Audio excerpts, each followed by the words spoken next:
Yes. Aditi Tandon, close the show for us with your concluding remarks on the best way forward as far as this bill is concerned. I think, Frank, this is a much needed bill, as Dr. Srivastav said, the need of the hour. And for me, the most important takeaway from this bill is that our country is the only country in the world which is extremely dominated by the MBBS profession insofar as prescription rights on drugs are concerned. I've studied models of healthcare delivery across, European countries where health delivery is very fine and high quality. If you look at the UK model, there are around 40 ranges of specialists, nurses, pharmacists who, with certain amounts of certification, can not just prescribe medicines, they can even conduct small procedures. For instance, in the UK, you don't need a surgeon to perform a Botox. You can actually have a trained pharmacist or anybody who can do a certification course can actually administer Botox.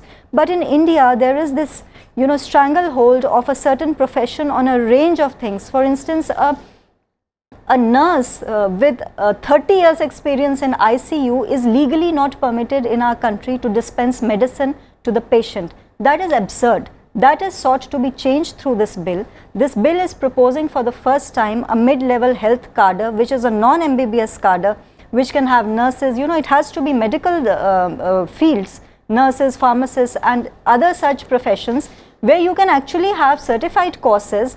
And you can train these people not to dispense all kinds of life-saving medicines, but at least to dispense some kind of medicines through the formulation of standard protocols. After all, the government is promising to set up 1.5 lakh wellness centers across villages. Sure. You see, the MBBS doctors are not willing to go and serve in rural areas. Government after government has failed in, incentivizing the MBBS doctors to go to villages and serve.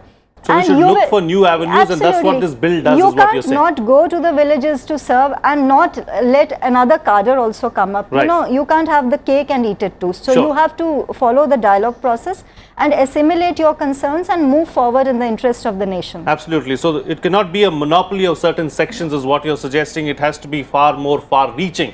With that, it's a wrap on this edition of The Big Picture. Thank you to all my guests for joining me on the program and putting things into perspective for us. That's it from me. See you again next time.